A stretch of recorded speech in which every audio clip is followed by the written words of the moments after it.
अगर आपने अभी तक हमारा चैनल सब्सक्राइब नहीं किया तो अभी सब्सक्राइब करें और बेल आइकॉन को क्लिक करके हमारी लेटेस्ट वीडियोस के बारे में अपडेट जानें। जेडीयू वर्सेस एलजेपी की जंग लगातार जारी। नीतीश कुमार से नाराजगी का दिख रहा असर। रामविलास पासवान भी बेटे चिराग पासवान के साथ आए। पासवान परिवार ने बढ़ा दी नीतीश की परेशानी। चुनाव से पहले बिहार में हो सकता है बड़ा फेरबदल। आगामी बिहार विधानसभा चुनाव से पहले सियासी सरगर्मियां तेज हैं। जेडीयू के साथ एलजेपी का पंगा लगातार बढ़ता जा रहा है। चिराग पासवान के एक के बाद एक बड़े बयान साफ संकेत दे रहे हैं कि एनडीए में सब कुछ सही नहीं है। नीतीश कुमार के साथ एलजेपी की नाराजगी लगातार बढ़ती जा रही है। इससे सियासी सरगर्मियां बढ़ रही हैं और नए नए संकेत मिल रहे हैं।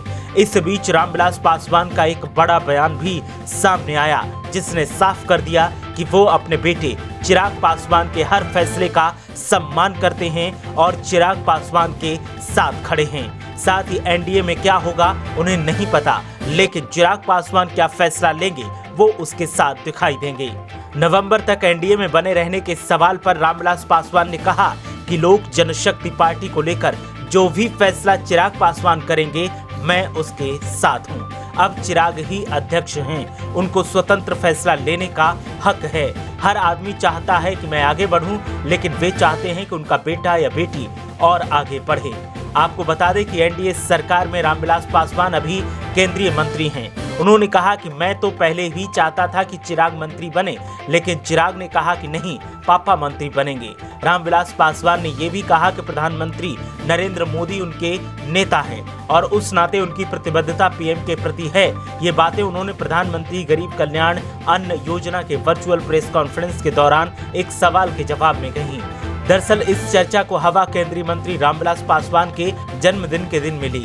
इसी रविवार को रामविलास पासवान का जन्मदिन था। इस मौके पर बिहार के मुख्यमंत्री नीतीश कुमार ने रात 9 बजे के बाद पासवान को जन्मदिन की शुभकामनाएं देते हुए ट्वीट किया और उसका रामविलास पासवान ने गर्मजोशी से जवाब भी दिया, लेकिन उसके थोड़ी देर बाद उस ट्वीट को डिलीट कर एक सामान्य धन्यवाद का ट्वीट उनके टाइमलाइन पर दिखा।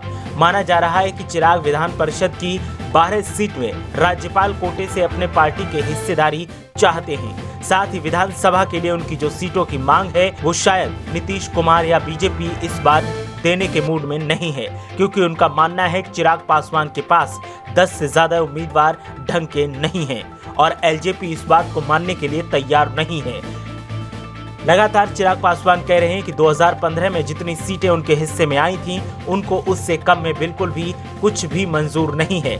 लेकिन एनडीए में जेडीयू और बीजेपी लगातार एलजेपी की सीटें कम करने की कोशिश कर रही है और यही वजह है कि चिराग पासवान अब एनडीए से खफा दिख रहे हैं, खासकर नीतीश कुमार से नाराज दिख रहे हैं, क्योंकि चिराग पासवान को लगता है कि नीतीश कुमार उनकी पार्टी को बिहार में कमजोर करने की कोशिश कर रहे हैं और उनकी पार्टी को उठने से रोक देना चाहते हैं, क्योंकि नीतीश कुमार सबसे बड़ा दल बना रहना चाहते हैं। और यही वजह है कि चिराग पासवान अब लगातार नीतीश कुमार से नाराज हैं और एक के बाद एक बड़े बयान दे रहे हैं। उनके साथ ही अब रामविलास पासवान ने भी अपनी आवाज मिला दी है, जिससे साफ हो गया है कि पासवान परिवार एक है और चिराग पासवान जो भी फैसला लेंगे रामविलास पासवान उसका स्वागत करेंगे। देखना यह है कि आने वाले दिनों में बिहार की सियासत में नया क्या दिखेगा। ब्यूरो रिपोर्ट, मीडिया हलचल।